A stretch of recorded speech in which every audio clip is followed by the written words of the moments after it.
Steve Carlton honed his form and playing style as if his life depended on it, and wow, did it pay off. His performance on the mound was nothing short of spectacular. But his conversation skills, not so much. His knack for stirring up controversy made just as many headlines as his strikeouts. Steve Norman Carlton was born on December 22nd, 1944, in Miami, Florida, to Joe Carlton, an airline maintenance worker, and his wife Ann. As a kid, Steve loved hunting. Once, while rabbit hunting in the Everglades, his rifle jammed, so he picked up a rock and hit a rabbit in the head from 90 feet away. He was also known for knocking birds off telephone wires with just a handful of rocks. There was even a time he threw an axe at a quail hiding in an oak tree and, with the precision of an expert, sliced the bird's head clean off. Clearly, he was born gifted. During his teenage years, Carlton became a big believer in Eastern philosophy, especially the teachings of Paramahansa Yogananda, who believed that greatness could be achieved through meditation. These teachings were crucial in shaping Carlton as a big league pitcher. At North Miami High School, Carlton played both baseball and basketball. As a basketball forward, he could outjump most centers and throw a football 75 yards. He didn't have plans beyond high school, no interest in academics, and didn't want to attend a major university. Even as a young baseball player, he showed signs of the curious superstar he would become. He knew exactly what he wanted and focused intensely on what was in front of him rather than what was around him. In his senior year, Carlton was so good at pitching that he decided to quit the basketball team altogether and focus solely on baseball. The rest, as they say, is history. In October 1963, while attending Miami-Dade College, Steve Carlton signed a $5,000 bonus contract with the St. Louis Cardinals. In 1965, he made the Cardinals roster out of spring training and debuted in the majors on April 12, 1965, against the Chicago Cubs at Wrigley Field, facing one batter in relief and walking him. Despite being introverted, the young left-hander had a touch of brashness.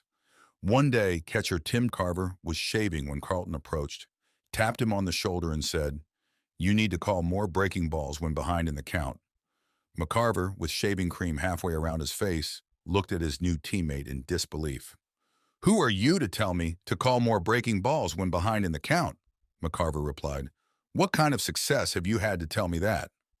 As you can probably tell, he had a real knack for inviting trouble, and his recklessness only got worse over time. His oddity became painfully obvious in his comments quoted in an article from the April issue of Philadelphia magazine, which became a real problem for him because it led to accusations that Carlton was anti-Semitic. These comments are what make you think the world was better off when Carlton was just pitching and not talking.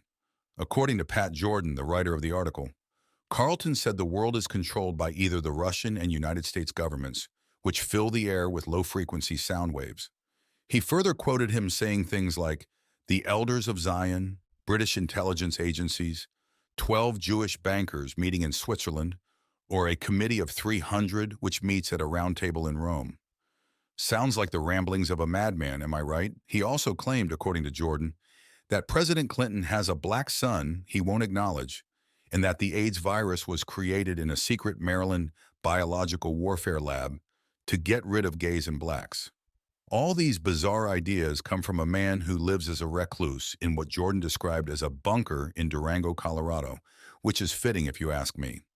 Carlton's comments about the elders of Zion and 12 Jewish bankers in Switzerland led to accusations of anti-Semitism.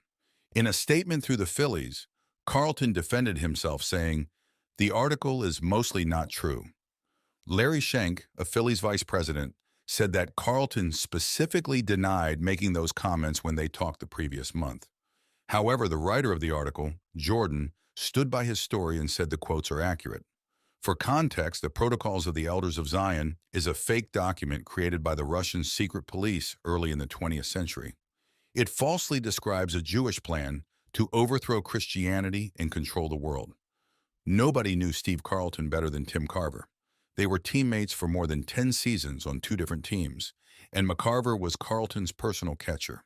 They were also good friends. McCarver had a lot to say when the allegations first came out. "Lefty reads too many books," he said, calling Carlton by his nickname Lefty. He continued, If he's guilty of anything, it's believing some of what he reads. Does he get confused by reading about extreme ideas? Yes, I've told him that, but does that make him anti-Semitic? No. McCarver wasn't surprised by what he read in Jordan's piece because he knows firsthand how confused Carlton can be. He shared that they once drove across the country 3 out of 6 years in the 70s to go hunting in Montana and Canada, arguing every other mile and agreeing on nothing. While McCarver considers Carlton's oddity misguided, he also emphasized that Carlton is his friend and will always be. McCarver described Carlton as a very complicated person who has a very difficult time being human. Baseball community is full of let's just be real weird people. Behind their genius lies a whole lot of strangeness, but it makes for some good stories. If you'd like to hear more about these players, make sure to hit like and subscribe and stay tuned for our latest releases. As you can imagine, baseball's Hall of Fame faced a real problem with Steve Carlton, whose reported remarks on the Elders of Zion angered Jewish groups calling for him to be barred from the Hall. Carlton, who rarely spoke to the media during his major league career, continued to deny ever making the comments. Even as time went along, Carlton's unfiltered opinions continued to grab headlines. Not too long ago, he made a joke that wasn't exactly offensive, but it certainly raised some eyebrows. The Phillies were celebrating the 40th anniversary of their 1980 World Series championship team, delayed for 2 years due to the pandemic. During the NBC Sports Philadelphia broadcast, play-by-play voice Tom McCarthy and analyst John Crook welcomed members of the 1980 team into the booth to reminisce about their championship season. Before Pete Rose joined the broadcast, Carlton entered the booth and made a strange joke. In the third inning, the popular mascot, the Philly Fanatic, appeared with popcorn. "Remember, AOC wants to date him," Carlton said, referring to Rep. Alexandria Ocasio-Cortez, DNY, and the Fanatic. He repeated himself to make sure the comment wasn't missed. "AOC wants to date him. Who wouldn't want to?" McCarthy responded with an awkward chuckle. "That's a political joke," Carlton added, trying to explain his quip. "Honestly, I still can't figure out what the joke means. Maybe someone more politically savvy can explain." Last year, Ocasio-Cortez said, "Republicans are mad they can't date me, but it's not clear how that connects to the Fanatic. The only thing it could mean is that it's somehow related to the Green New Deal and the Fanatic being green, but that's a stretch." Carlton, nicknamed Lefty, isn't a lefty in the political sense.